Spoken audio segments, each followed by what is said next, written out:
বাজানো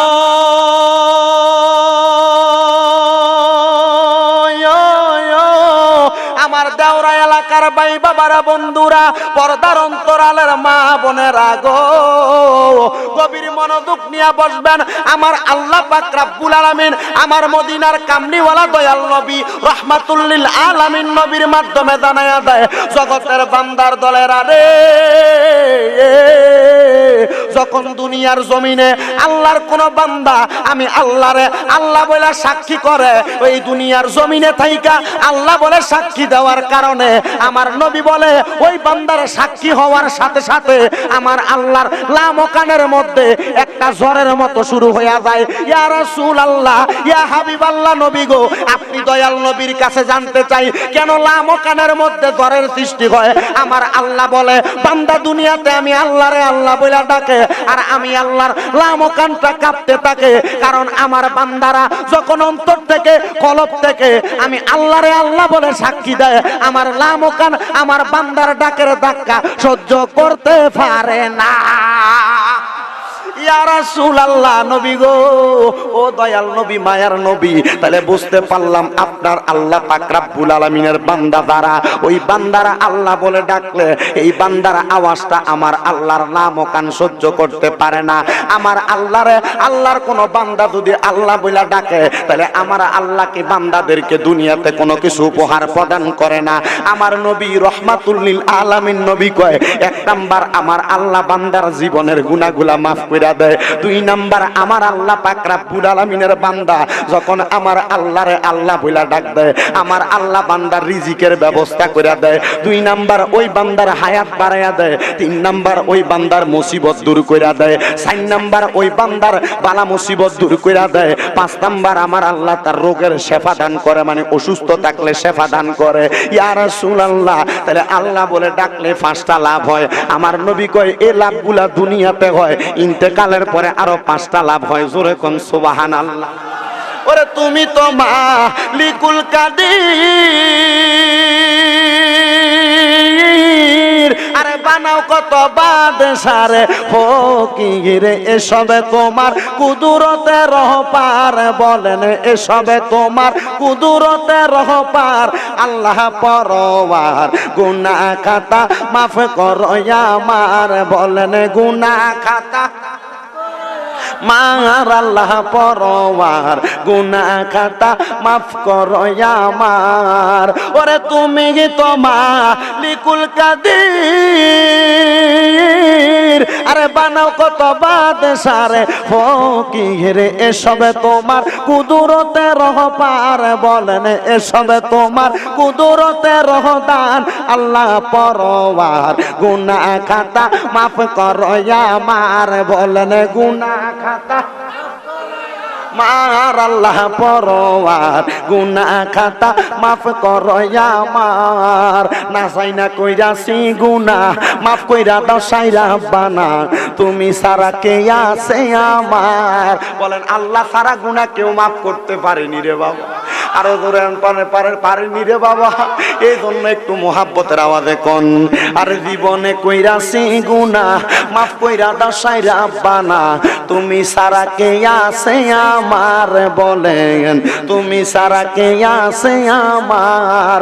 ওরে তুমি যদি মাফ না করো যাইবই আমরা কারো দ্বারে, তুমি যদি মাফ না করো যাইবই আমরা কারো দ্বারে, তুমি আল্লাহ রহিমে রহমান, বলেন তুমি আল্লাহ রহিমে রহমান। আল্লাহ পরওয়ার গুনাহ খাতা মাফ করো আমার, বলেন গুনাহ খাতা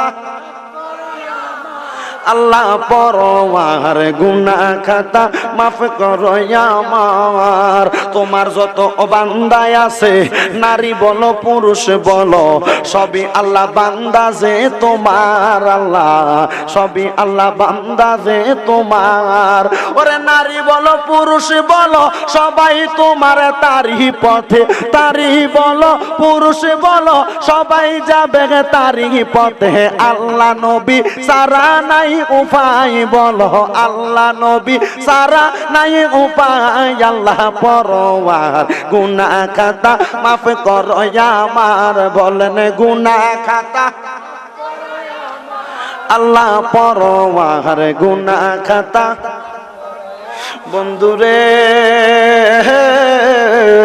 ও আমার দেওরা এবং গাজীপুর এলাকার বাবাজিরা পর্দার অন্তরালের মা বোনেরা তাহলে আমার আল্লাহরে আল্লাহ বলে ডাকলে আমার আল্লাহ দুনিয়াতে পুরস্কার দেয় পাঁচটা।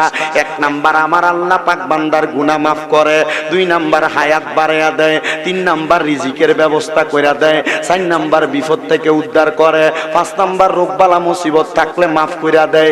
ইয়া রাসূলুল্লাহ আমার আল্লাহ পাক আর কি কি পুরস্কার দেয় আপনার কাছে জানতে চাই। আমার নবী বলে আমার আল্লাহ পাক আরো কিছু পুরস্কার প্রদান করে। নবী গো ইয়া রাসূলুল্লাহ কি পুরস্কার দেয় আপনি নবী আমাদেরকে বলেন না। আমার নবী কয় আমার আল্লাহ ওই বান্দারে ঈমানের সাথে ইন্তেকাল করার তৌফিক দেয়। ইয়া রাসূলুল্লাহ ঈমানের সাথে কেমনে ইন্তেকাল করে আমি জানতে চাই। বাবারা দেওরা এলাকার মাহফিলে যারা যারা বসলেন আপনারা মুহাব্বতের সাথে আমারে আওয়াজ দিয়ে একটা উত্তর দিবেন। এই এলাকায় অনেক মানুষ যখন মারা যায় দেখবেন মারা যাওয়ার সময় বিছানায় প্রস্রাব কইরা দেয়, মারা যাওয়ার সময় বিছানায় পায়খানা কইরা দেয়, মারা যাওয়ার সময় জিহ্বায় কামড় দিয়া দেয়, মারা যাওয়ার সময় চোখ উল্টায়া দেয়, মারা যাওয়ার সময় নাকে মুখে দিয়া রক্ত বাইর হয়। এমন দুর্ঘটনা হয় কি হয় না? হয় কি হয় না? হয় কি হয় না? হাদিস শরীফ ইবনে আব্বাস রাদিয়াল্লাহু তাআলা আনহু হাদিস বর্ণনা করে ইয়া রাসূলুল্লাহ মানুষ কেমনে এমন কঠিন অবস্থায় মারা যায়, প্রস্রাব পায়খানা কইরা দিলে তো মানুষ অপবিত্র হইয়া যায়। নবী গো নাকে মুখে দিয়া রক্ত বাইর হইলে তো মানুষ অপবিত্র হইয়া যায়। জিহ্বায় কেন কামড় দেয় আপনি নবীর কাছে জানতে চাই। চোখ কেন উল্টায়া দেয় আপনি নবীর কাছে জানতে চাই। আমার দয়াল নবী রাহমাতুল লিল আলামিন নবীজির চোখ মোবারক দিয়া টপ টপ টপ টপ করে পানি পড়ে। নবীর খাদেমুর রাসূল আনাস ইবনে মালিক রাদিয়াল্লাহু তাআলা আনহু ডাক দিয়া কয় ও ইবনে আব্বাস শোনো শোনো, আমার নবী যখন আমাদের কাছে কবরের ভয়ের ব্যাপারে কথা বলে আমার নবী একদিন বলতে লাগছিলেন একটা মানুষের ইন্তেকালের সময় যখন আজরাইল আলাইহিস সালাতু ওয়াস সালাম হাজির হইয়া যায়, যেই ফেরেশতা মানুষের রূহ নেওয়ার সময় মায়া করে না, যেই ফেরেশতা মানুষের রূহ নেওয়ার সময় কোনো দয়া করে না, ওই আজরাইল যখন ওই বান্দাটার সামনে হাজির হইয়া যায় আজরাইলের ভয়ঙ্কর চেহারা দেখে বান্দা সহ্য করতে পারে না। এমন মানুষ আছে যারা আজরাইলের চেহারা দেখলে ভয়ে প্রস্রাব পায়খানা কইরা দেয়। এমনও মানুষ আছে যাদের রক্তের শিরা শিরা গুলা বন্ধ হইয়া যায়, রক্ত চলাচল করতে না পাইরা মানুষটার নাকে মুখে দিয়া রক্ত বাইর হয়। এমনও মানুষ আছে আজরাইলের ভয়ঙ্কর চেহারা দেখে সহ্য করতে না পাইরা কথা বলার চেষ্টা করে জিহ্বা বাহির কইরা কামড় দিয়া দেয়। এমনও মানুষ আছে চোখের ইশারা দিয়া বোঝাইতে চায় পারে না, চোখ উল্টায়া দেয়।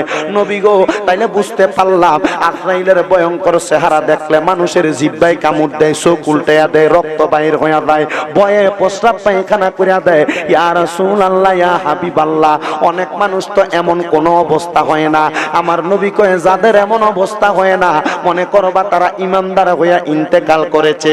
ইয়া রাসূলুল্লাহ ইয়া হাবিবাল্লাহ নবী গো ইমানদার হইয়া মরলে কি এমন কঠিন অবস্থা হয় না? আমার নবী কয় না না না এমন কঠিন অবস্থা হয় না। নবী গো কেন কেন কেন গো? আমার নবী কয় ইমানদার যখন মারা যায় কষ্ট পেয়ে মারা যায় না। ছোট একটা বাচ্চা মায়ের কুলের মধ্যে কান্না করলে মা যেমন ভাবে মাথার মধ্যে হাত তুলিয়া দিলে ছোট বাচ্চাটা কোনো কান্না বন্ধ করে দিয়া ঘুমায়া যায়, ইমানদার বান্দাও ঠিক তেমন ভাবে ইন্তেকালের সময় ঘুমায়া যায়। নবী গো কেমনে ঘুমায় আপনি নবীর কাছে উদাহরণ জানতে চাই। আমার নবী শিখিয়ে দেয় ইমানদার বান্দার সামনে যখন আজরাইল আসে, আজরাইল আসার আগে আমার আল্লাহ ইমানদার বান্দার কাছে দুইটা রহমতের ফেরেশতা পাঠায়। আপনারা কেউ জবান বন্ধ রাখবেন না। আজরাইল আসার আগে ইমানদারের সামনে আল্লাহ কয়টা ফেরেশতা পাঠায়? কথা কয় না কয় না? আপনাদের কি কষ্ট হচ্ছে বাবা? আমার আগে যিনি আলোচনা করেছেন উনি আমার ওস্তাদ সমতুল্য। যখন আমি ওয়াজ করি না তারও অনেক আগে হুজুর আলোচনা করতেন, আমরা নিচে বসে ওয়াজ শুনতাম। কিন্তু একটা কথা মনে রাখবেন, হুজুর ওয়াজ করেছেন আপনারা শুনেছেন, আমি শুনছি ঘরে বইসা হাক্কুল ইবাদ এবং হাক্কুল্লাহর ওয়াজ করছে, বান্দার হক আর আল্লাহর হকের ওয়াজ করছে। আপনারা আমল করলে ওই ওয়াজই যথেষ্ট। আমি স্যাংরা মানুষের ওয়াজ আপনাদের লাগে না, তবুও চেষ্টা করবেন আমার আলোচনাটা শ্রবণ কইরা যেটা মনে হবে মানবেন সেটা মানবেন, যেটা মনে হবে মানবেন না, মানার দরকার নাই। তবে একটা কথা করো জোরে বলি, আমার আলোচনার সময় লড়াচড়া করা যাবে না, ওঠা বসা করা যাবে না। কারণ যদি 1 নাম্বার 2 নাম্বারের ব্যারাম থাকে এখনই উঠতে দেন, 1 মিনিট সময় দিলাম।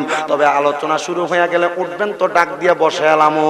একটা কথা মনে রাখা লাগবে বাবারা, বেঈমান তো কষ্ট পেয়ে মারা যায়, আর ইমানদারের সামনে আজরাইল আসার আগে ফেরেশতা আসে 3 জন।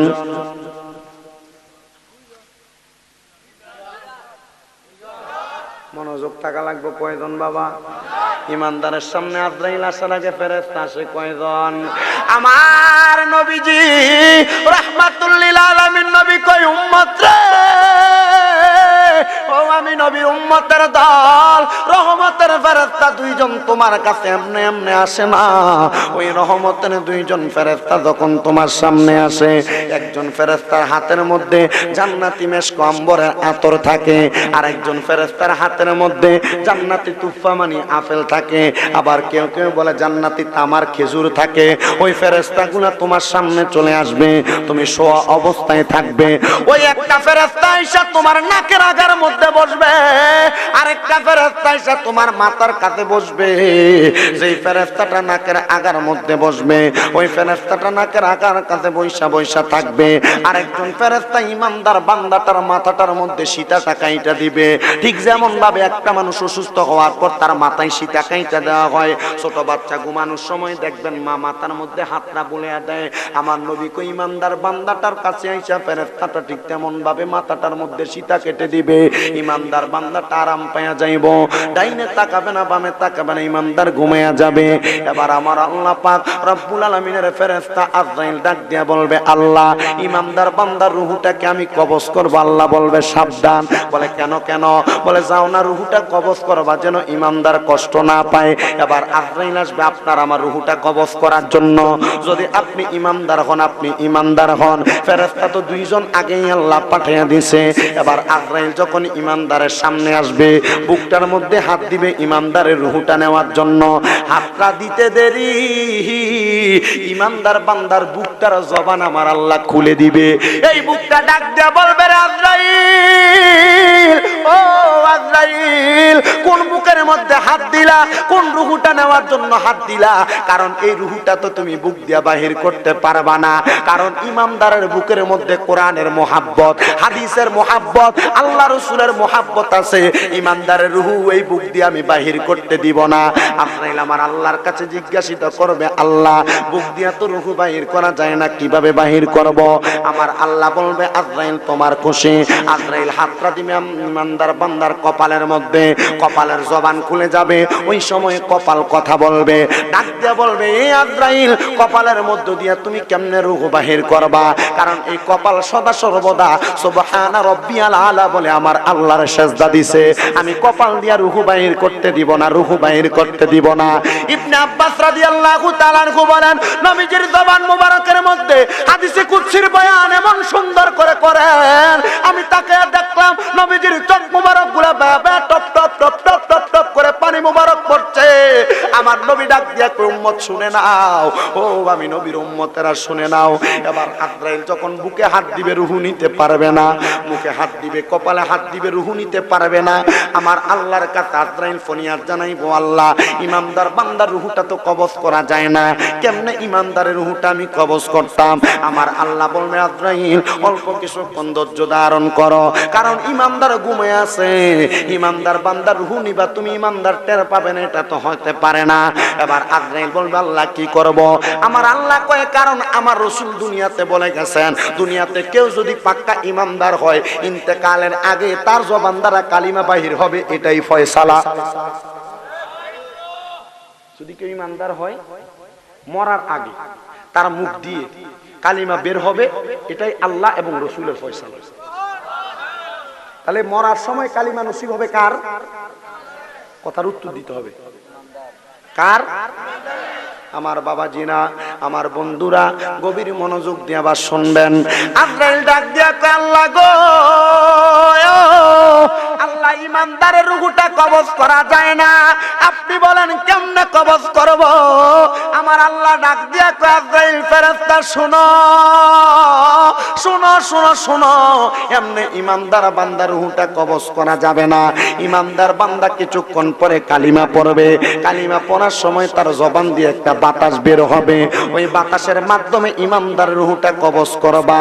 আর যারা দুনিয়াতে বেঈমান হয়ে মারা যায়, আজরাইল বুকের মধ্যে থাবা দিলে প্রস্রাব পায়খানা করে দেয়, আজরাইল থাবা দিলে জিহ্বা বাইর করে দেয়, চোখ উল্টায় দেয়।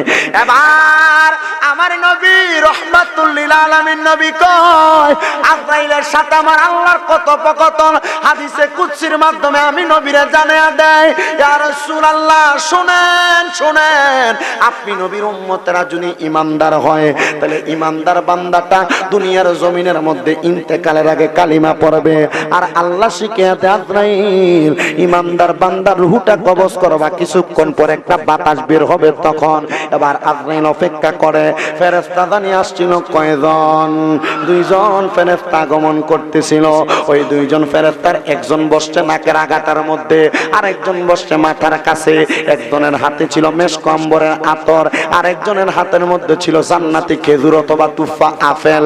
এবার ওই ফেরেশতার মধ্য থেকে যেই ফেরেশতা নাকের আগার মধ্যে বসছে, মেশক আম্বরের আতরটা বের করবে, ইমানদারের নাকের আগার মধ্যে লাগিয়ে দিবে, সুগানে ইমানদারের ঘুমটা ভেঙে যাবে। ইমানদার বান্দাটা চোখটা খুইলা দেখবে, তার সামনে জান্নাতে আপেল অথবা তুফা ধরে রাখছে, মানে আপেল অথবা খেজুর ধরে রাখছে। ইমানদার বান্দা খাবারের পাগল না, ইমানদার বান্দা আপেলের পাগল না, ইমানদার বান্দা খেজুরের পাগল না। ওই জান্নাতে আপেলের মধ্যে লেখা থাকবে কালিমায়ে তাইয়্যিবা লা ইলাহা ইল্লাল্লাহু মুহাম্মাদুর রাসূলুল্লাহ সাল্লাল্লাহু আলাইহি ওয়াসাল্লাম। ইমানদার বান্দাটা চোখটা খুইলে কালিমা তাইয়্যিবা লা ইলাহা ইল্লাল্লাহু মুহাম্মাদুর রাসূলুল্লাহ সাল্লাল্লাহু আলাইহি ওয়াসাল্লাম পড়বে। পড়ার সাথে সাথে যখন রূহটা বের করবে, এবার আজরাইল দেখবে একটা হাওয়া বাতাস বের হচ্ছে। আমার আল্লাহ বলবে আজরাইল ইমানদারের রূহটা বাতাসের সাথে বের করে নাও। ইমানদার বান্দা টের পাবে না, অল্প কিছুক্ষণের জন্য ইমানদার ঘুমায়া যাবে। ইমানদার বান্দা অল্প কিছুক্ষণের জন্য ঘুমায়া যাওয়ার পরে যখন ইমানদার বান্দার কাফন দাফন হয়ে যাবে, কাফন দাফনের পরে জানাজার নামাজের পরে ইমানদার বান্দা কবরে যাওয়ার পরে, আল্লাহর কসম আল্লাহর কসম, কোন ইমানদারকে কবরে কোনো সওয়ালের জবাব দেওয়া লাগবে না, কোনো প্রশ্নের জবাব দেওয়া লাগবে না। কারণ ইমানদার আমার আল্লাহ জানে বান্দাকে বেহিসাব ফাদাখালাল জান্নাতা, বলবে বান্দা জান্নাতে প্রবেশ করো, জান্নাতে প্রবেশ করো। কেমন জান্নাত? বলে জান্নাতুল ফিরদাউসি নুজুলা খালিদিনা ফিহা আবাদা রাদিয়াল্লাহু আনহুম ওয়া রাদু আন যালিকা লিমান খাশিয়া রাব্বা। জবান খুলে উচ্চ কণ্ঠে জোরে জোরে পড়েন আল্লাহু আকবার। এমন একটা জান্নাত আমার আল্লাহ পাক রব্বুল আলামিন ইমানদারের জন্য নাজিল করলেন, জান্নাতুল ফিরদাউস নুজুলা। এই জান্নাতের নাম জান্নাতুল ফিরদাউস। কতদিন ইমানদার বান্দা ওই জান্নাতে থাকবে? খালিদিনা ফিহা আবাদা। ওই বান্দা সারা জীবন জান্নাতের মধ্যে থাকবে। ওই বান্দার পরিচয়টা কি? বলে রাদিয়াল্লাহু আনহুম ওয়া রাদু আন। আল্লাহ বান্দার প্রতি খুশি, ওই বান্দা আল্লাহর প্রতি খুশি। যালিকা লিমান খাশিয়া রাব্বা। এই বান্দাটা দুনিয়াতে আমার আল্লাহকে বেশি ভয় করেছে। আপনারা কেউ জবানটা বন্ধ রাখবেন না, আপনারা মুহাব্বতের আওয়াজে বলেন আমরা সবাই দুনিয়াতে কাউকে ভয় করি না, একজনকে ভয় করি। হাত তুলে বলেন তিনার নাম কি?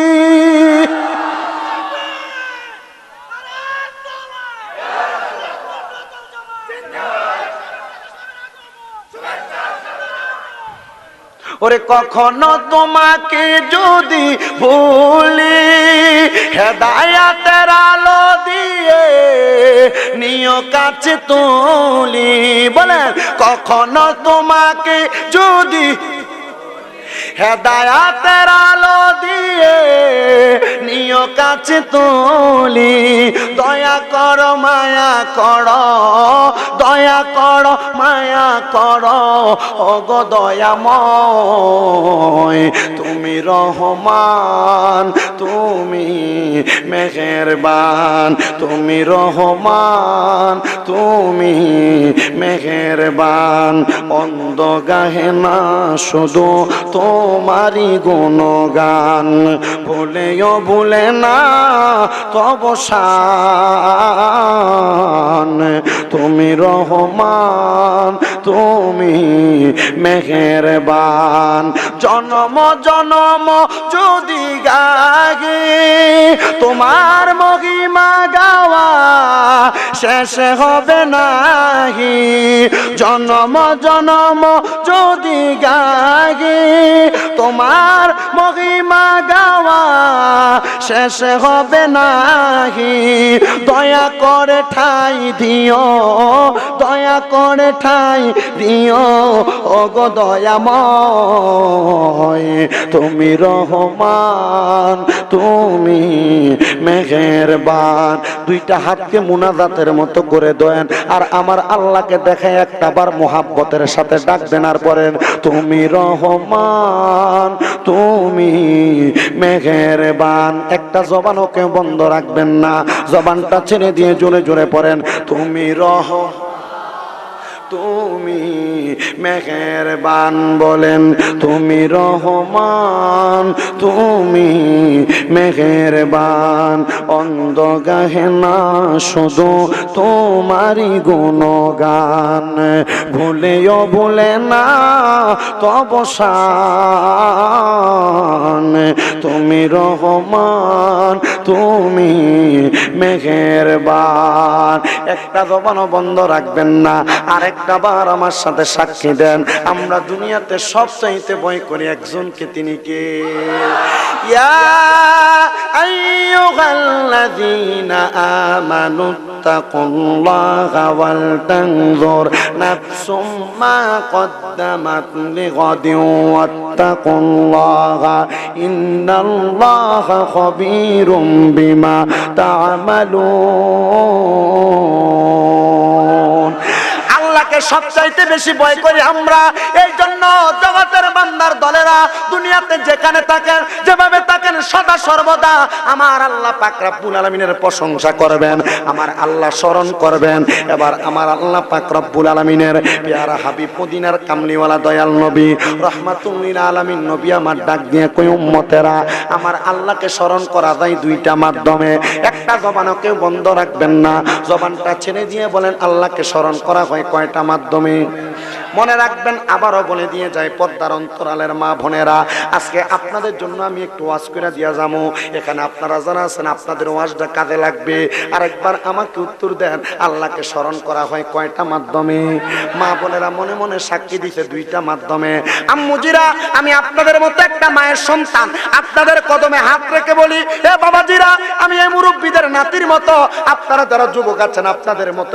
একজনের সন্তান আমি আপনারা মনোযোগের সাথে শুনবেন যারা যুবক ভাই হয়তো কারো সমবয়সী যারা ছোট আছেন কেউ আমার ছোট ভাইয়ের মতো আবার এমনও পোলাপান দেখা যায় আমার কুমিল্লার মাদ্রাসার ছাত্রদের মতো আমি ছোট মানুষ হতে পারি আপনাদের দোয়ার বরকতে এখনো কুমিল্লা শহরে আমার 6টা মাদ্রাসা আমি আমার মাদ্রাসার প্রত্যেকটা ছাত্রদের মাঝে একটা জিনিস সবসময় শেখানোর চেষ্টা করি সেটা হলো তাকওয়া সেটা হলো খোদাভীতি সেটা হলো আল্লাহকে ভয় করা আপনারা বিশ্বাস করবেন কিনা জানি না একদিন সরাসরি দেখলে বুঝতে পারবেন দাওয়াত দিয়ে গেলাম কুমিল্লা শহরের নূরপুর চৌমনি শাহপাড়া রোডের মাথায় তাহফিজুল কোরআন ইন্টারন্যাশনাল হিফজ মাদ্রাসা আমার মাদ্রাসার ছোট ছোট বাচ্চারা 3:30টার দিকে ওইটা তাহাজ্জুদের নামাজ পড়ে খোদাভীতি সাধারণ কিছু নয় আমি বলছি বাবারা পড়ালেখা করে যে ইলম অর্জন করবা আল্লাহরে ভয় করে তার চাইতে বেশি ইলম অর্জন করবা আমি বলছি আব্বাজিরা পড়ালেখা শিক্ষা করে যে ইলম অর্জন করবা আল্লাহরে ভয় করে তাহাজ্জুদের নামাজের মধ্যে আল্লাহরে ডাইকে চাইতে বেশি আল্লাহর ইলম অর্জন করবা এজন্য যদি আপনি দুনিয়াতে ইলম অর্জন করতে চান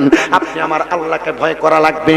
আল্লাহর স্মরণ বেশি বেশি। সাহাবায়ে কেরাম প্রশ্ন করে, ইয়া রাসূলুল্লাহ, ইয়া হাবিবাল্লাহ, নবী গো, আপনি নবীর কাছে জানতে চাই আমার আল্লাহকে স্মরণ করা হয় কয়টা মাধ্যমে?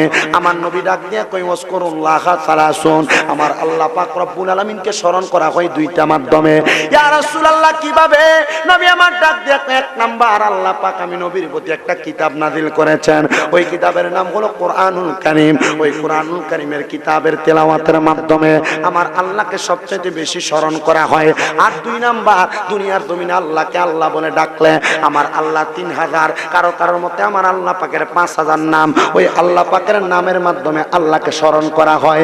ইয়া রাসূলুল্লাহ, ইয়া হাবিবাল্লাহ, তাইলে কোরআনুল কারীমের কিতাবের তেলাওয়াতের মাধ্যমে আমার আল্লাহকে এক নাম্বার স্মরণ করা হয়। আসুন আমরা সবাই ওই কোরআনুল কারীমের তেলাওয়াতের মাধ্যমে আমার আল্লাহকে সর্বপ্রথম স্মরণ করব। আউযু বিল্লাহি মিনাশ শাইতানির রাজিম, বিফাদলি বিসমিল্লাহির রাহমানির রাহিম, ওয়াকারনা ফি বুয়ুতিকুন্না ওয়ালা তাবাররাজনা তাবাররুজাল জাহিলিয়াতিল উলা। وقال في حديث الشريف عن انس رضي الله تعالى عنه قال سمعت رسول الله صلى الله عليه وسلم يقول الا انبئكم بخياركم قالوا بلى يا رسول الله قال خياركم الذين اذا ذكر الله عز وجل رواه ابن ماجه او كما قال عليه الصلاه والسلام. وقال في شان حبيبه ومحبوبه ومعشوقه مخبرا ومبشرا وآمرا إن الله وملائكته يصلون على النبي يا أيها الذين آمنوا صلوا عليه وسلموا تسليما. اللهم صل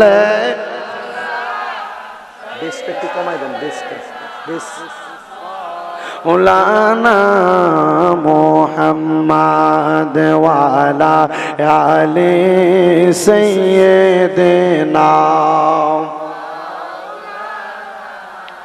জগৎ পাগল কাবার জন্য, কাবা পাগল মাবুদের মাবুদে আশেক দয়াল নবীজির নবীজি আশেক উম্মতের আল্লাহুম্মা সাল্লি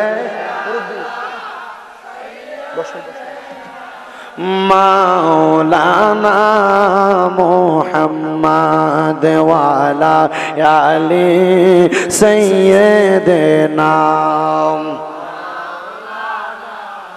শিখাইয়া প্রেম খেলা কইলো কাইলা কামলিওয়ালা, একবার দেখা দিয়া মিঠাও জালা মুহাম্মাদিয়া রাসূলুল্লাহ।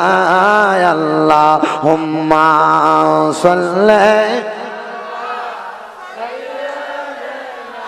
মাওলানা মুহাম্মদ ওয়ালা আলি সাইয়্যিদিনা। আজকের জান্নাতের বাগানে আপনারা বসলেন দেওরা গাজীপুর দক্ষিণ নূরে মদিনা জামে মসজিদ, নূরে মদিনা গাউসিয়া জামে মসজিদ কমিটির উদ্যোগে এই জান্নাতের বাগান হইতেছে। আমরা সবাই খুশি, কথা কোন ঠিক না বেঠি? আবার একজন ব্যাপার তিনি মিস্টার ইবলিশ, এটা আমরা জানি, তবে আপনাদের চাইতে আরো বেশি খুশি একটা দল আছে।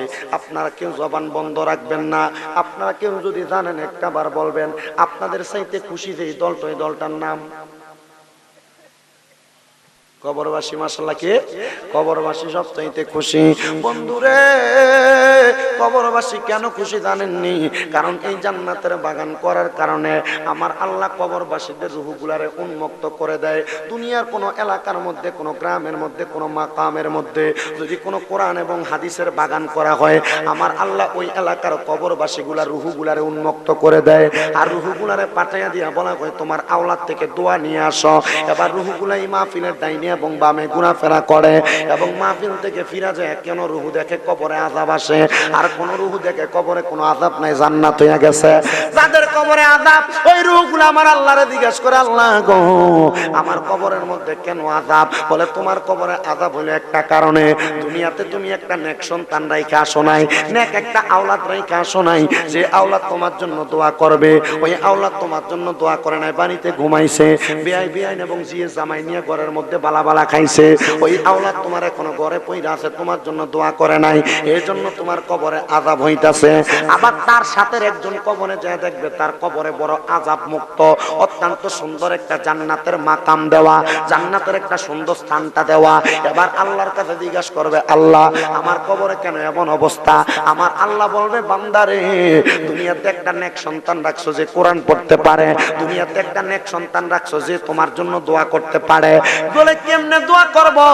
আল্লাহর নবী রাহমাতুল লিল আলামিন নবী ইবনে মাজাহ শরীফের হাদিসের মাধ্যমে কয়, হযরত উম্মে সালমা রাদিয়াল্লাহু তাআলা আনহা হাদিস বর্ণনা করে, একজন সাহাবী আমার নবীরে জিজ্ঞাসা করি, ইয়া রাসূলুল্লাহ ইয়া হাবিবাল্লাহ হাল বাকিয়া মিন বিররিয়া ওয়া শাইউন আবার রুহুমা বিহি বাদা মাউতিহিমা।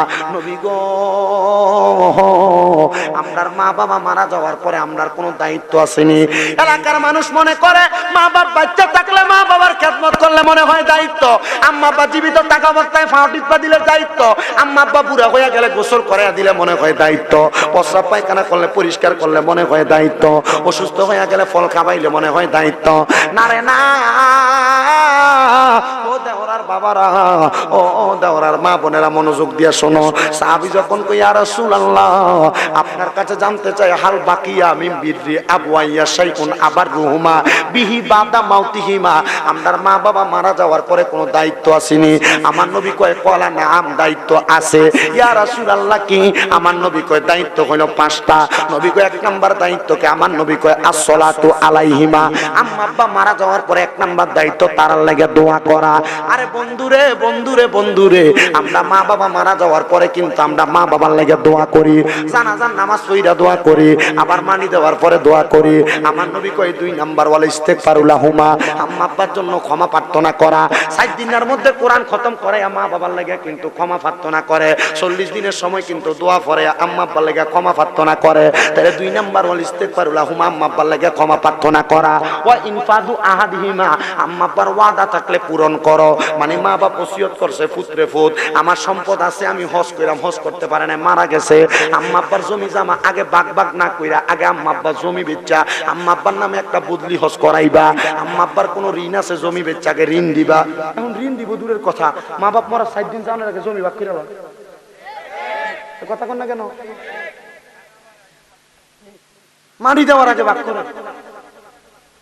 নবী বলে ওয়াল ইনফাদ ওয়া ইনফাদু আহাদিহিমা, আম্মা আব্বার ওয়াদা পূরণ করবা। কষ্ট হইতেছে আপনারা? ওয়াদা পূরণ করবা।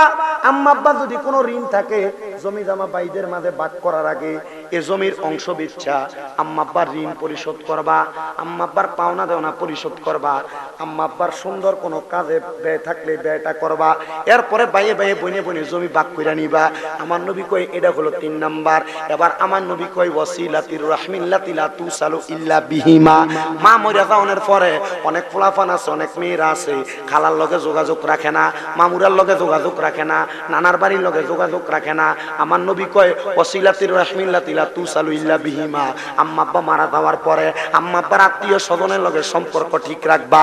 নবী কয় বাবা মার আত্মীয় স্বজনের লগে সম্পর্ক ঠিক রাখলে আমার আল্লাহ তোমার আব্বা আম্মার কবর আযাব মাফ করব। 5 নাম্বার ওয়া ইকরামু সাদিকিহিমা, আমার দয়াল নবী রাহমাতুল লিল আলামিন নবী কয় আব্বা আম্মার বয়সী মুরব্বিরা দেখলে তাদেরকে সম্মান করবা, আব্বা আম্মার বন্ধু বান্ধব থাকলে তারারে সম্মান করবা।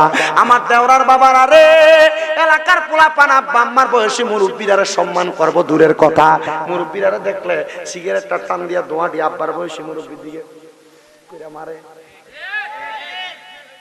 কথা খুলনা দিই এলাকাত কোন অন্যায় করলে বাপের বয়সী মুরব্বী ডাক দিলে বেড়ারে গেঙ্গি দিয়া লইয়া পড়ে তুমি বেশি এত ফাঁকতামি করো কি লেগা তুমি কি আমার থেকে বেশি বুঝো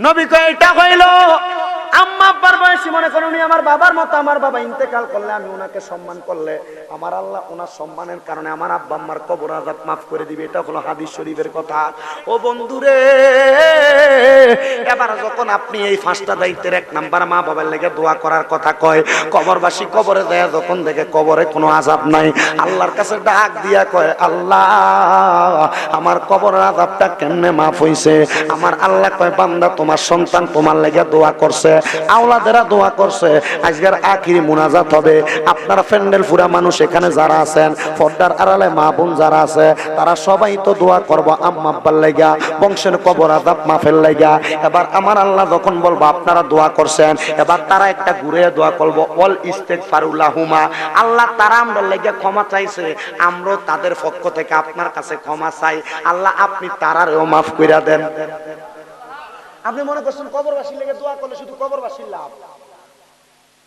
কবরবাসীর জন্য দোয়া করলে আপনার যেমন কবরবাসীর যেমন লাভ কবরবাসীর দোয়া পাওয়ার পরে নাজাত পাইলে আপনারও লাভ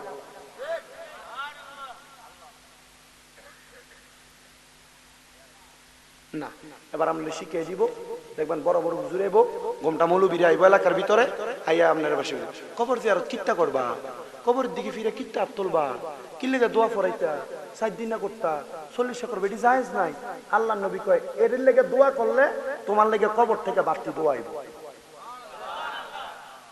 আমরা লাভের লেগে কবর জিয়ারত করি ঠিক না ঠিক না আগে মনে করেন অনেকে যদি এগুলা বলতো এখন আর বলে না কিন্তু এখন নতুন যেটা বাড়িছে দল এরা করে তার আর কি ঠিক না কওমি সুন্নি জামাতি এদের মাঝে একটা দ্বন্দ্ব বিদ্বন্দ্বের কারণে কেউ কবর জিয়ারতের বিপক্ষে কইতো এখন যখন এগুলো জাস্টিফাই করা হয়েছে এখন ওনারাও বলে না কওমি ভাইরাও বলে না মুনাজাতের কথা বলে ওনারা দোয়ার কথা বলে হয়নি এটা নিয়ে দ্বন্দ্ব করে লাভ নাই এটা আকীদার বিরোধের কারণে আকীদার বিরোধ নয় এটাতে লাভ আছে কিনা দেখেন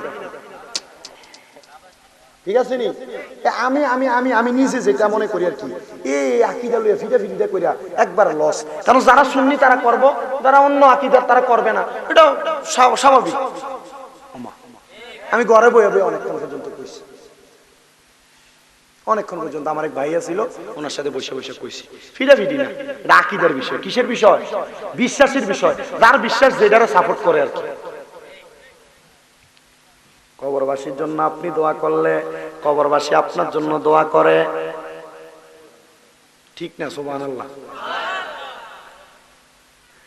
এবার আসেন হযরতে আব্দুল্লাহ বাদুলী রাহমাতুল্লাহি আলাইহি নামক একজন আল্লাহর ওলি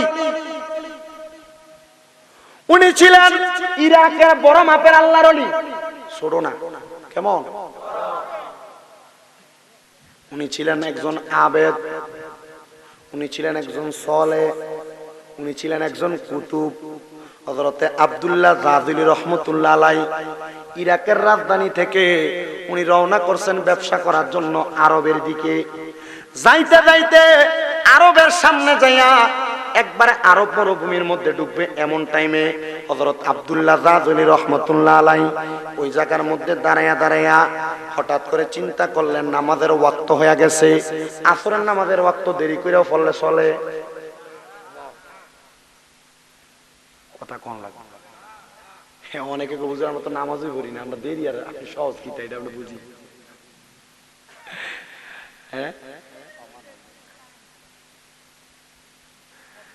আসরের নামাজের ওয়াক্ত দেরি করে নামাজ দেরি করে পড়া যায় না আব্দুল্লাহ বাদুলী আরবের মনোরূপান্তরের প্রথম মাথায় যায়া লক্ষ্য করে দেখলেন আসরের নামাজের সময় শেষ হয়ে যাচ্ছে এমন টাইমে তাকে দেখে দূরে একটা গাছের নিচে বাড়ির সম্মুখে একটা ছোট্ট কূপ দেখা যায় আব্দুল্লাহ বাদুলী রাহমাতুল্লাহ আলাইহি ওই কূপের সামনে দাঁড়ায়া লক্ষ্য করে দেখেন ওই কূপের পানিটা উপরে নাই, একবারে নিচে পড়ে আছে। হযরতে আব্দুল্লাহ জাযুলি রাহমাতুল্লাহ আলাইহি পানিটা নিব কেমনে নিব? আব্দুল্লাহ জাযুলি আবার চিন্তা করলেন, বাড়ির সামনে যাইয়া ডাক দিয়ে কই আসসালামু আলাইকুম ওয়া রাহমাতুল্লাহ, কেউ আসেননি বাড়ির সদস্য আহলে আওলাদ, আমার একটা বালতি এবং একটু দড়ি দিবেন আমি পানিটা তোলার জন্য। কেউ ঘরের দরজা থেকে বের হয় না। হঠাৎ করে একবার দুইবার যখন ডাক দেয়, ঘরের মধ্য থেকে একজন মহিলা ডাক দিয়ে কয়, ওগো আল্লাহর বান্দা, ঘরের মধ্যে তো কোনো বালতি নাই, কোনো দড়ি নাই, আপনারা আমি পানি দেওয়ার জন্য কেমনে বালতি আর দড়ি দিয়া সহযোগিতা করব? আপনি একটু আড়ালে যান, আমার বাড়িতে কোনো পুরুষ মানুষ নাই গো, পুরুষ মানুষ নাই। আমার বাড়িতে যদি পুরুষ মানুষ থাকতো আমি আপনারা সহযোগিতা করতাম। যদি আপনার ওযুর পানিটা তো প্রয়োজন হয়, আপনি একটু দূরে চলে যান, আমার দেহটা আপনি দেখার দরকার নাই, আমার শরীরটা আপনি দেখার দরকার নাই, আমি আপনার পানির ব্যবস্থা করে দিতেছি। আব্দুল্লাহ জাযুলি রাহমাতুল্লাহ আলাইহি এবার একটু গাছের আড়ালের মধ্যে গেলেন। হঠাৎ করে আব্দুল্লাহ জাযুলি রাহমাতুল্লাহ আলাইহি গাছের আড়ালে যাওয়ার পরে রে বাবারা, হযরত আব্দুল্লাহ জাযুলি গাছের আড়ালে দাঁড়িয়ে রইলেন, মহিলার দিকে তাকায় না।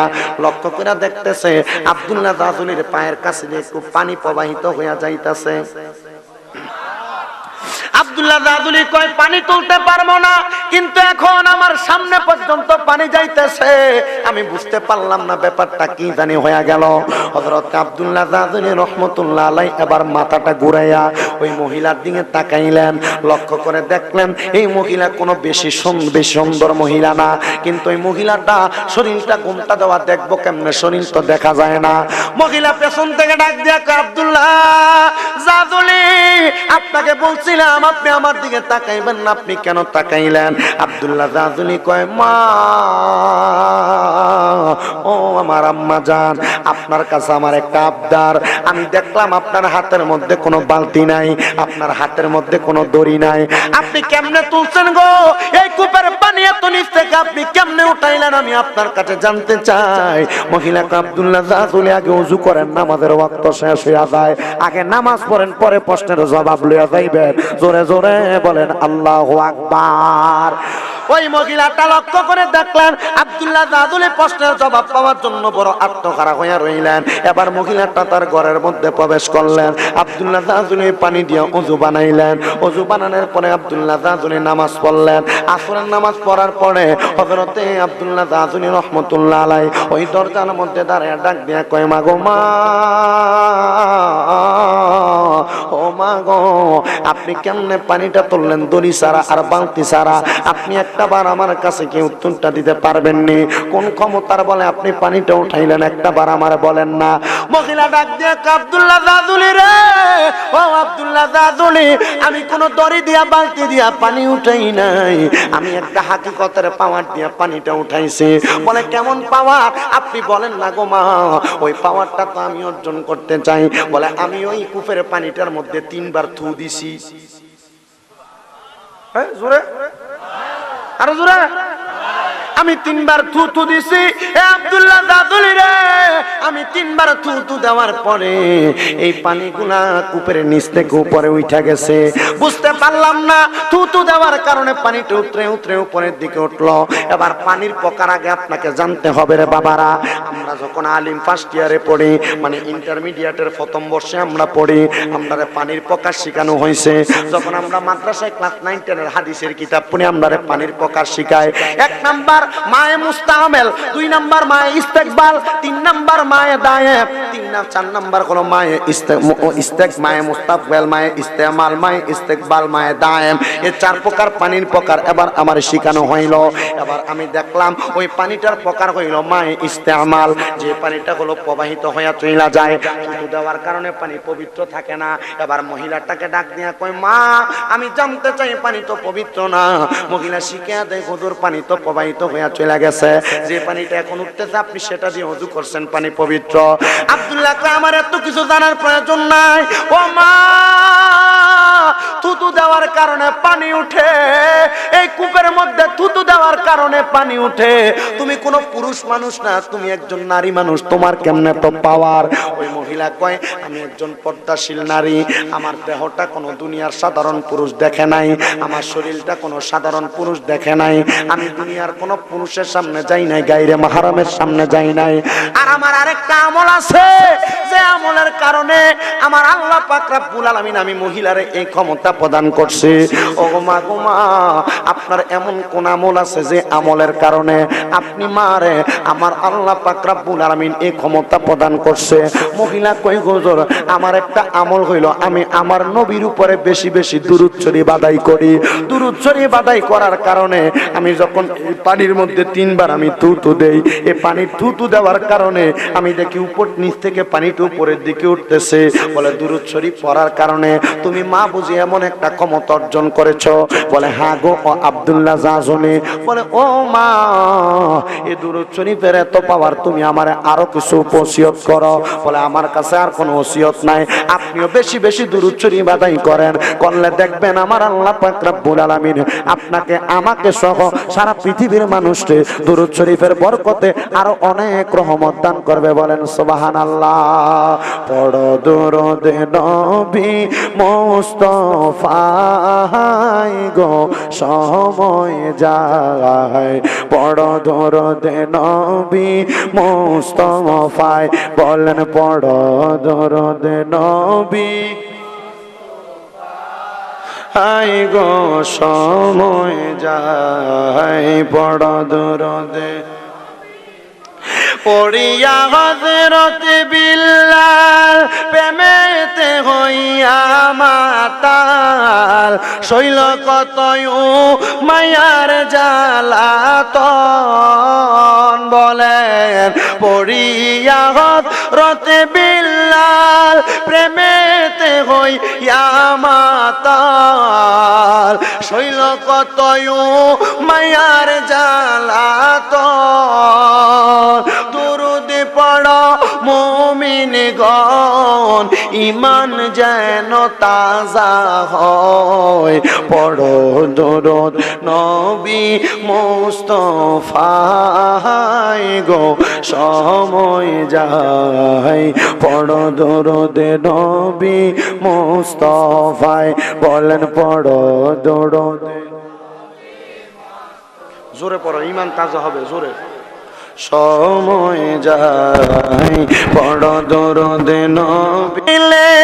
10টি গুনাহ যায় ঝরে, 10টি নেকি হয় আমল নামায়। নবীর দুরূদ পড়ে ভাই, ঈমান তাজা হয়ে যায়। নবীর দুরূদ পড়লে ভাই, ঈমান তাজা হয়ে যায়।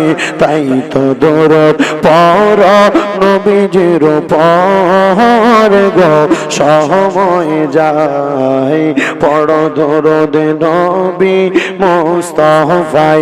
বলেন পড়ো দুরূদ নবী মুস্তাফাই গো সময় যায়, পড়ো দুরূদ নবী মুস্তাফাই। বন্ধুরে ও দেওরা গাজীপুরের বাবারা, মহিলা 2টা কথা বলছে, আমার শরীরটা কোনো দুনিয়ার বেগানা পুরুষ দেখে নাই, কোনো গায়রে মাহরাম পুরুষে আমার শরীরটা দেখে নাই। যদি পুরুষের শরীরটা দেখতো তাহলে আমার আমলগুলা এমনি আল্লাহর কাছে কবুল হইতো না। হে আমার দেওরা গাজীপুর এলাকার মা বোনেরা, আপনাদের কদমে হাত দিয়া বইলা দিয়া যায়, আপনারা তো দুনিয়ার পুরুষের সামনে গুনাফেরা করেন, শরীরের কাপড় ঠিক থাকে না। শুধু আপনাদের মা বোনদের কথা আমি বলি না, সারা বাংলাদেশ সহ সারা বিশ্বের যত কান্ট্রি আছে প্রত্যেক কান্ট্রির মধ্যে মুসলমান মাইয়ারা পর্দা করে না। আর আমার আল্লাহ পাক রব্বুল আলামিন কয়, ওয়াকারনা ফি বুয়ুতিকুন্না ওয়ালা তাবাররাজনা তাবাররুজাল জাহিলিয়াতিল উলা। হে জগৎবাসীরা, তোমরা তোমাদের নারীদেরকে জাহিলিয়া যুগের মহিলাদের মতো বের হতে দিও না।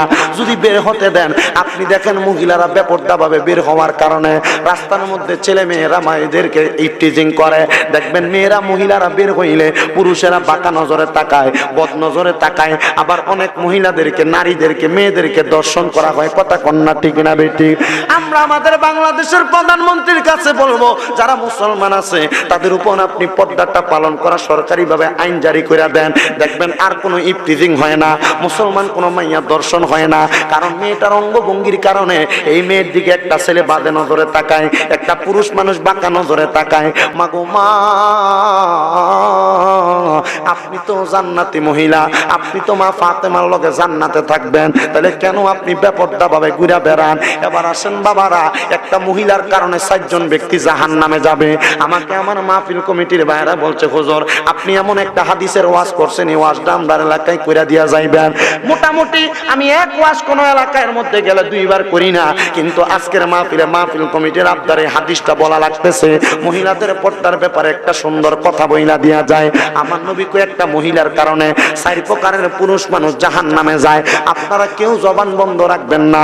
12:30টার মধ্যে আমি আমার মুনাজাত দেওয়ার চেষ্টা করব। আপনারা মুহাব্বতের আওয়াজে বলেন, একটা নারীর কারণে কয় প্রকারের পুরুষ মানুষ জাহান্নামে যায়? জোরে দি কয় না, একটু আরো জোরে কোন। একটা মহিলার কারণে 4 প্রকারের নারীরা জাহান্নামে যায়। ইয়া রাসূলুল্লাহ, ইয়া হাবিবাল্লাহ, নবী গো, ও মায়ার নবী, আপনার কাছে জানতে চাই, একটা নারীর কারণে 4 প্রকারের পুরুষ মানুষ জাহান্নামে কেমনে যায়? আমার নবী কো 1 নাম্বার, একটা মাইয়ার জন্মদাতা বাবা এবং তার মা তাকে যখন জন্ম দেয়, জন্ম দেওয়ার পরে মেয়েটা নাবালক হওয়া পর্যন্ত ওই মেয়েটার উপরে তার বাবার দায়িত্ব থাকে। মেয়েটা যখন পর্দা তার উপর ফরজ হয়ে যায়, এবার মেয়েটা যখন তার বাবার আন্ডারে চলাফেরা করে, তার বাবার উচিত মেয়েটাকে পর্দা করানো। এবার আপনাদের মনে প্রশ্ন, হুজুর পর্দাটা কারে কয়? আমি আপনাদেরকে আবারও বুঝাইয়া দেই। পর্দা বলা হয় ওইটাকে, মেয়েদের হাতের এই কবজি পর্যন্ত, হাতের কবজিটা দেখা যাবে, চেহারাটা দেখা যাইতে পারবে, আর মেয়েদের অঙ্গের আর কোনো অংশ কোনো পুরুষ দেখতে পারবে না, এটাকে বলে পর্দা। কিন্তু এই পর্দাটাকে পর্দায় আম, একটা আছে পর্দায় খাস, যেটার মাধ্যমে মেয়েদের শরীরের অঙ্গভঙ্গিও দেখা যাবে না, হাতও দেখা যাবে না, চোখও দেখা যাবে না। এটা হলো পর্দায় খাস। এই দুইটার মধ্যে যে কোনো একটা পর্দা আমার মা বোন করা লাগবে। হে আমার ভাই বাবারা, বন্ধুরা, পর্দার অন্তরালের মা বোনেরা, তাহলে 1 নাম্বার, একটা মেয়ের কারণে তার বাবা জাহান্নামে যাইব যদি তার বাবা তার নির্দিষ্ট পরিমাণ পর্দা না করায়। আমার নবী কয়, তার বাবা যদি ইন্তেকাল করে, আমার নবী রহমাতুল্লিল আলামিন নবী আমার ডাক দিয়া কয়, দুনিয়ার উম্মতের দলেরা, তার বাবা যদি ইন্তেকাল করে, এবার যদি ওই মেয়েটার কোনো ভাই থাকে, ওই মেয়েটার ভাইয়ের দায়িত্ব হলো তারে পর্দা করানো। যদি ওই মেয়েটার ভাই তারে পর্দা না করায়, তাহলে তার ভাই জাহান্নামে যাবে। আপনাদের যাদের বোন আছে, আপনাদের যাদের মাইয়া আছে, এবার আপনাদের কাছে ছাইড়া দিলাম, আপনি কি আপনার মাইয়ার পর্দা করাইছেন কিনা, এটা আপনার দায়িত্ব। যদি পর্দা না করান, আপনার মাইয়ার কারণে আপনি জাহান্নামে যাইবেন। এটা আপনারা নিজেরা আবার চিন্তা করেন, আপনার মাইয়া পর্দা করছে কি করছে না। আর যাদের আপনাদের বোন আছে, আপনারা যদি আপনাদের বোনের পর্দা না করান, আপনার বোনের কারণে আপনি জাহান্নামে যাবেন। এবার আপনি ডিগলার নিয়ে নেন, আপনি জান্নাতি না জাহান্নামী। এবার আমার নবী কয়, 3 নাম্বার, ওই পুরুষ জাহান্নামে যাবে যে পুরুষটা একজন মহিলার স্বামী হয়। এবার আপনারা এখানে যারা আছেন, যারা যারা বিয়ে করছেন নি, আমরা বলে বিয়ে করছে, আমরা বাপেও তো মনে বিয়ে করছেন, আপনি করছে বিয়া, আপনার কি মনে কষ্ট নিতেছে? আসলে আমার নানা মারা গেছেন আজকে 9 দিন হয়, 9 দিন। আমার নানার বয়স ওনার থেকে আর একটু জোয়ান ছিল। আমার নানা ছিলেন অত্যন্ত একজন আবেদ ব্যক্তি। ওনার কাজ ছিল 3টা, হয় কোরআন শরীফ পড়া, নয় নেয়ামুল কোরআন পড়া, নয় তসবিহ গোনা, মাঝখানে খাওয়া দাওয়া। যদি কখনো আমার নানার অজু ভেঙ্গা যাইতো, কি ভেঙ্গা যাইতো? অজু ভেঙ্গা যাইতো। একটা ছোট্ট দোকানে দোকানদারি করতেন, কোরআন শরীফ থাকতো, নেয়ামুল কোরআন থাকতো বা তসবিহ থাকতো, জায়গায় রেখা দোকান খোলা ফালাইয়া উজু করার জন্য চলে যেতেন।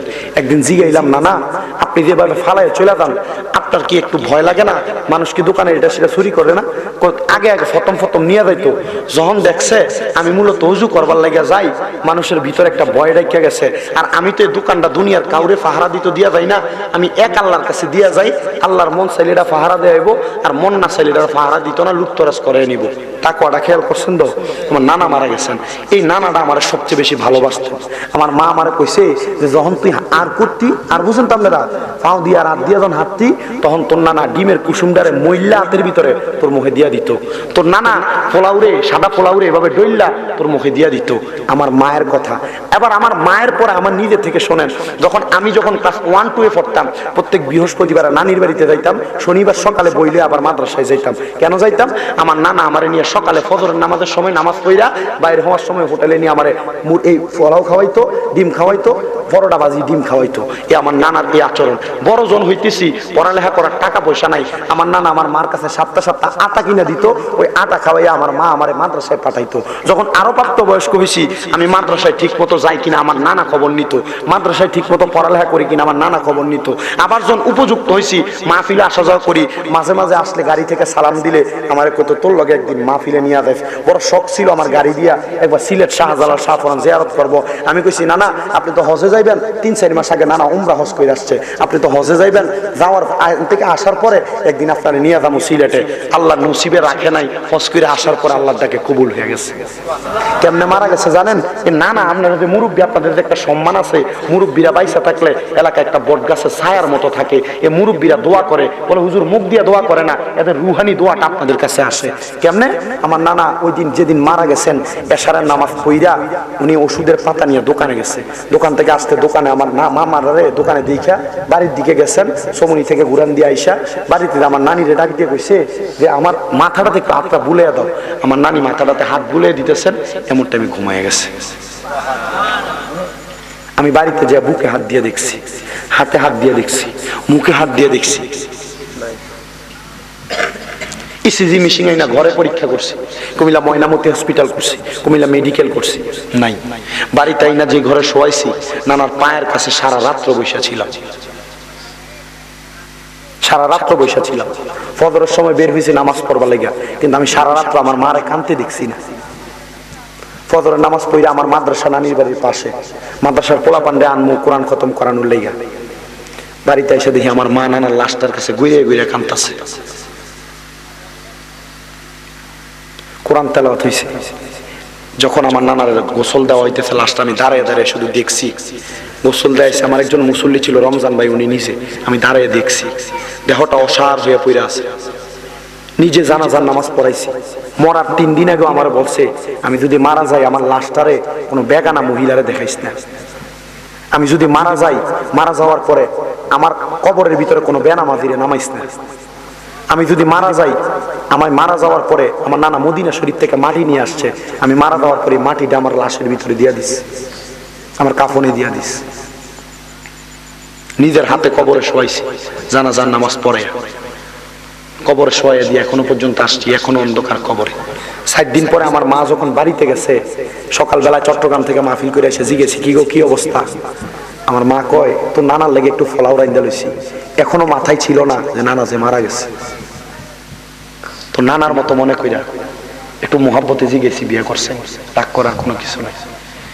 এখানে অনেকে আছেন বিবাহ করছেন, করছেন না? কথা বলে না, করছেন না?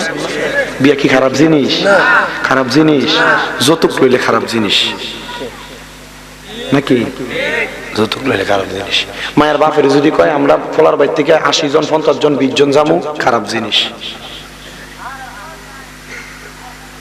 যদি কয় যে আপনারা মায়েরা আমরা বাড়িতে বিয়ে করে পাঠাইবেন, পাঠানোর সময় মায়ের নাকের ভিতরে একটা জিনিস, কানের জিনিস, কলার চেইন দেওয়ান লাগবে, মানে 5 ভরি স্বর্ণ দেওয়ান লাগবে, তখন বিয়ে খারাপ জিনিস। কথা কয় না? এখন এভাবে কয় না, এখন কয় কিভাবে? যে বলে আমরা তো কিছু চাই না, আপনারা ফলারে খুশি করে দিয়ে। এটা আরো বড় বাট পারি।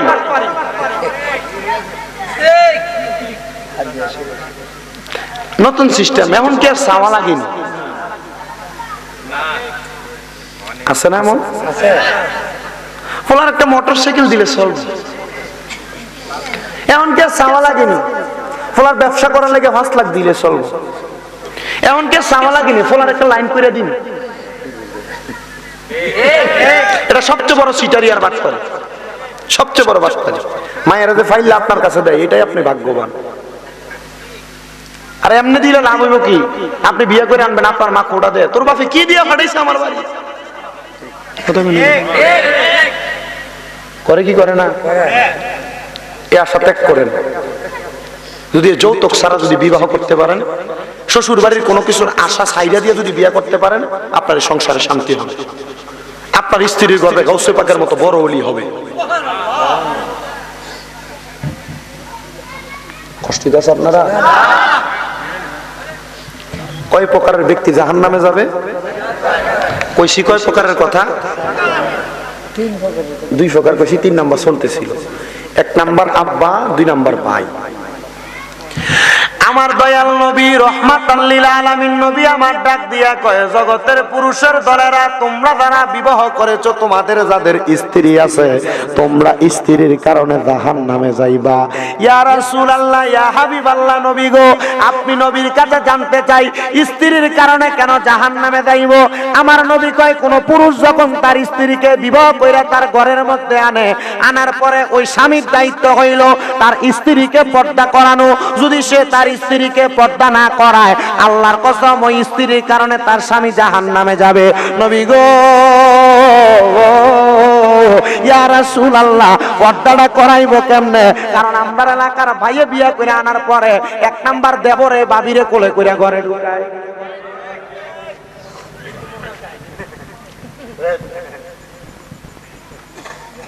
ঠিক আছে না?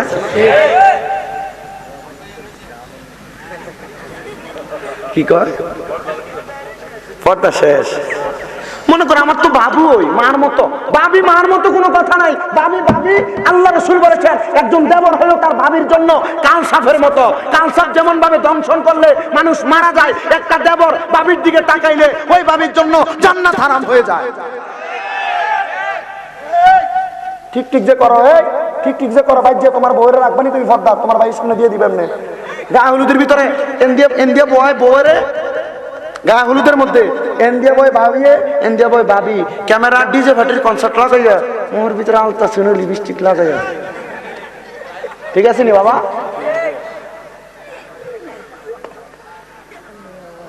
কথা বুঝতে পারছে? আমি ওয়াজ বেশি করি না, অল্পই করি। আমি লাগবো তো ওয়াজ ইনশাল্লাহ। বউরে দন যাবো দেবরের সামনে, দন যাবো। তুই আর বড় শতান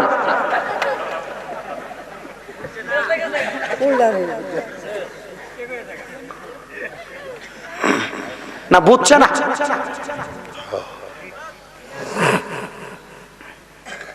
কই যাইব?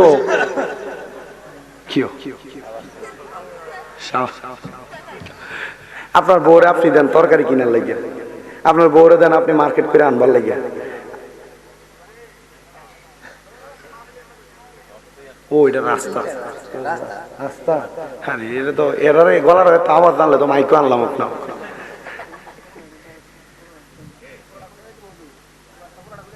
দোস্ত ফুরেটাই করতেছে একটু আর কেন বাহির হয়েছে, শেষ 12:30 বাজে গেছে না বেটা। 6 মিনিট আছে, আরেকজনের নাম কইতে কইতে 6 মিনিট শেষ ইনশাআল্লাহ। তুই কি মনে করছিস আমার বাড়ে ভালাইবা? ও তোলা না কি লেগে 10:30 দিয়ে, আমার 11টা দিয়ে দিলি কি লেগে মাইক? আমি কত দূর থেকে এসেছি, কুমিল্লার থেকে। আমার বাড়ি কই? কুমিল্লা। হ্যাঁ, সারা রাত। আর ফজরের নামাজ পড়তো না তোমরা? সারা রাত তো না, আমি দেখছি না, মনে করছেন? হ্যাঁ, আচ্ছা, 1টার সময়, এটা অন্য সময়, আজকের নিয়ম নাই 1টার সময় ফজরের নামাজ পড়বে। আপনারা এনে আপনারা যেটি আছেন, আমি মনে করছেন আমি বুঝছি না, এমন না সবই বইয়ে রয়েছেন আপনারা, এমন না সবাই বইয়ে রয়েছেন আপনারা, সবাই আমরা বইয়ে রয়েছেন। আমি দেখছি না রায়পুর হিসাব মাইকটা থাইরে দাওনে এনদিয়ে দিয়ে 1 খাবলা উঠে গেছে, এনদিয়ে 1 খাবলা উঠে গেছে। কষ্ট হয়েছে কথা যেটাতে ছিল। তাহলে একজন স্বামী তার স্ত্রীকে পর্দা না করাইলে স্বামী জাহান্নামে যাবে। দেবর সামনে তার ভাবিকে যাইতে দেওয়া যাবে? দেওয়া যাবে? যদি দেন তাহলে আপনি আপনার স্ত্রীর কারণে জাহান্নামে যাবেন। আমার নবী বলেন আবার 3 নাম্বার গেল, 4 নাম্বার, একটা সন্তানের মা যদি বেপরদা চলাফেরা করে তাহলে ওই সন্তান তার মায়ের কারণে জাহান্নামে যাবে। মা আছে না? মা ছাড়া কোনো ফোলা কি জন্ম হয়? সব সন্তানই মায়ের মাধ্যমে দুনিয়াতে আসে। এবার আপনাদের যাদের যাদের মা আছে আপনারা চিন্তা করেন, আপনারা আপনাদের মাদেরকে জান্নাতি বানাইবেন না জাহান্নামী? আর আপনাদের মায়ের কারণে আপনারা জান্নাতে যাইবেন না জাহান্নামে যাইবেন? আপনার মা যদি বাজাইরা হয়, আপনার মা যদি রাস্তায় রাস্তায় ঘুরে, আপনার মা যদি চেহারা দেখাইয়া মানুষের মাঝে ঘোরাফেরা করে, আপনার মা যদি কাপড় পরার সময় কাপড় কি স্টাইল করে পরে তার কোমরের অর্ধেক অংশ দেখায়, আপনার বউ যদি দেখায়, আপনার বোন যদি দেখায়, আপনার আত্মীয় স্বজনের কোনো মহিলা যদি দেখায়, আপনি যদি এটার জন্য প্রতিবাদ না করেন, তাদেরকে যদি পর্দার মধ্যে না ঢুকান, তাদেরকে যদি নসিহত না করেন, এক নাম্বার আপনি জাহান্নামের আগুনে জ্বলবেন, তারপরে তারা জ্বলবে। এই জন্য আমার নবী রাহমাতুল লিল আলামিন নবী আল্লাহর কোরআন থেকে উম্মতে মুহাম্মদীকে জানায়া দেয়, উম্মতের দলেরা তোমাদের যাদের ভয় আছে তোমরা তোমাদের মেয়েদেরকে পর্দা করাও, তোমাদের যাদের বোন আছে তোমরা বোনদেরকে পর্দা করাও, তোমাদের যাদের স্ত্রী আছে তাদেরকে পর্দা করাও, আর তোমাদের যাদের মা আছে মাদেরকে তোমরা পর্দা করাও। আপনারা বলেন জান্নাতে যাওয়ার জন্য মা বোনদের পর্দা আরো দরকার আছে না নাই? আর মুহাব্বতের আওয়াজে বলেন দরকার আছে না নাই? সাবধানে তাকিও নারী পর্দার আড়ালে, বলেন সাবধানে তাকিও নারী পর্দার আড়ালে। হাদিসে হারাম লেখে অন্য দেখিলে, বলেন হাদিসে হারাম লেখে অন্য দেখিলে, সাবধানে তাকিও নারী পর্দার আড়ালে। কন্যা সাবধানে তাকিও নারী পর্দার আড়ালে। আজকালকার নারী গণে তাদের স্বামীদেরকে ঘরে রেখে, বলেন আজকালকার নারী গণে তাদের স্বামীদেরকে ঘরে রেখে সিনেমাতে যাই গো তারা, সিনেমাতে যাই গো তারা দাইয়ুসের বেশে, বাজারে ঘাটে যাই গো তারা দাইয়ুসের বেশে। সাবধানে তাকিও নারী পর্দার আড়ালে, কন্যা সাবধানে তাকিও নারী পর্দার আড়ালে।